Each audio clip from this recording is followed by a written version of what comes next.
We're joined by Governor Ed Rendell. Governor, what was your first reaction to Joe Biden bowing out of the presidential race? Well, I was glad, not because I don't love Joe Biden. I've known him for almost 50 years. I knew him when he was a starting 31-year-old senator, and I've known him since then. And he's a great guy. He's one of the most selfless people I've ever met. He cares deeply about what's happened in this country and about helping people who need help and leveling off our economic disparities. And I think he's been a great president. He was a terrific vice president. But I was happy because I think Joe probably wouldn't have had the strength to go all the way in the campaign and wouldn't have had the strength to wage a winning campaign just because he wouldn't have had the physical strength to go through it. So I think it's good for the party and it's good for Joe, because if Joe had stayed in, insisted on being the nominee and lost, people would rightly or wrongly say, if someone else had been our candidate, we could have won. And Joe Biden cost us. Now Joe's a hero. If we win, it'll be squarely on his shoulders that he did a selfless thing and allowed us to win the election and keep the country from having Donald Trump as president. So I'm happy. I think he'll come out of this, Joe will come out of this as being known as one of the most impactful presidents of the last 50, 60 years. You chaired the Democratic National Committee for the 2000 presidential convention. Is it important to present a united front moving forward, particularly as we head into the convention next month? Well, yeah, it is. It's okay to have fights during the primary season, but you want those fights to be resolved before you meet at the convention. And there are some people in our party who, if Joe stepped down, would have wanted a free-for-all where 4 or 5 candidates could have gone out and campaigned in various states and debated. And I think that would have just caused chaos and confusion. And it's too little time to pick someone as important as president. And that's why we have a vice president, because the vice president has received training, has been part of the decision making that a president has to do. And it's a great training because the vice president sees what the job entails, sees how to make the right decisions. And I think Kamala Harris has gotten all of that experience, and I think she's grown. In the 3.5 years she's been on the job, I think she'll be a terrific president and a very good candidate. What do you see as Kamala Harris's assets as a candidate? Well, first of all, her personality.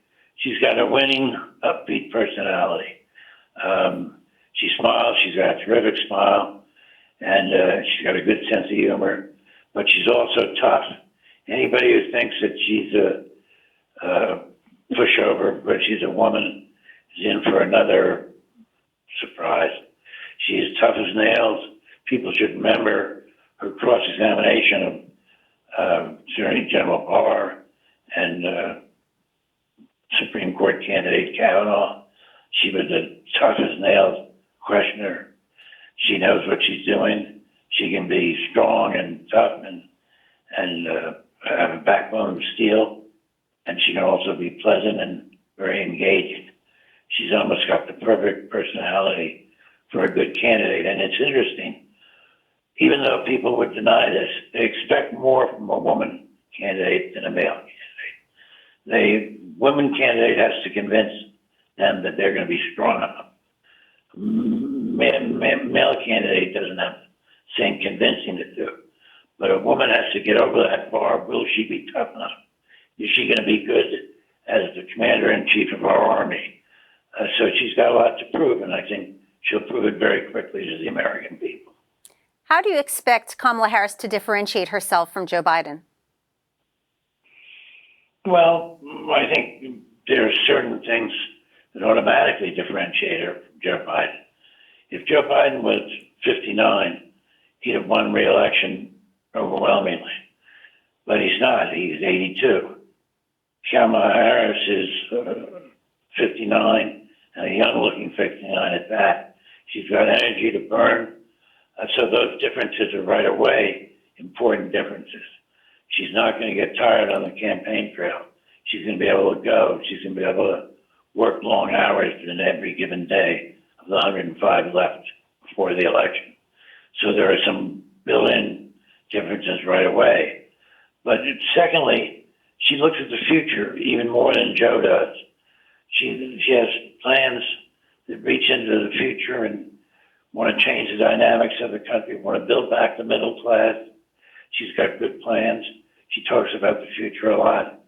And I think she's just going to be a candidate that people can get behind and rally behind. And she's already energized the party.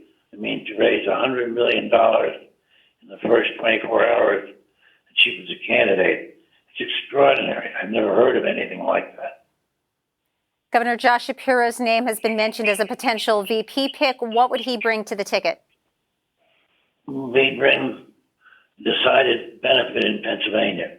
I think Josh Shapiro would mean a point and a half, maybe 2 points in the percentage of votes that the Democrats will get to carry.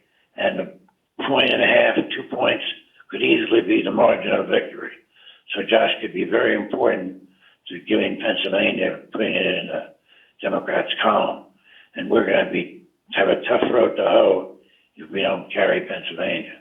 So I think Josh would provide a great service.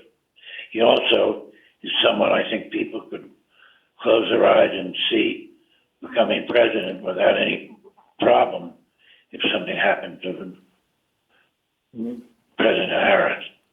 So I think he fills that bill too. He's smart, he's tough, he's shown the ability to make unpopular decisions that were for the good of the public, and I think should be a great vice president. But he's not alone. Democrats have a good, strong bench of potential candidates.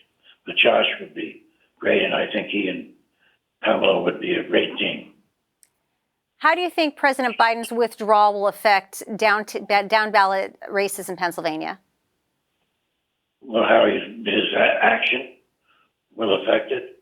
I think because he withdrew, it'll be less of a drag on the ticket.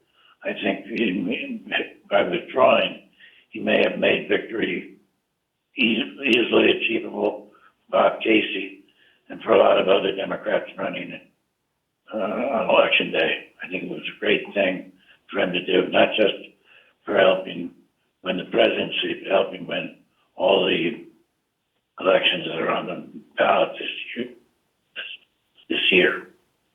What do you think President Biden's legacy will ultimately be? Well, his legacy, first and foremost, will be he's the president who led us out of our darkest day because of the pandemic. He convinced the nation to get vaccinated. Vaccination saved us from having hundreds of thousands of more deaths. It allowed us to have the strongest bounce-back economy of any country in the world. We owe Joe Biden a debt of thanks just for that. But he was also the president who brought back manufacturing to America, brought back chip manufacturing, brought back infrastructure manufacturing, brought back high-tech manufacturing. He's got a great legacy there. He also reduced medical costs. No one is who's on Medicaid or Medicare is going to face the inability to get medicine and medical care they need because they run out of money. Reduced insulin to $35 a month, top charge.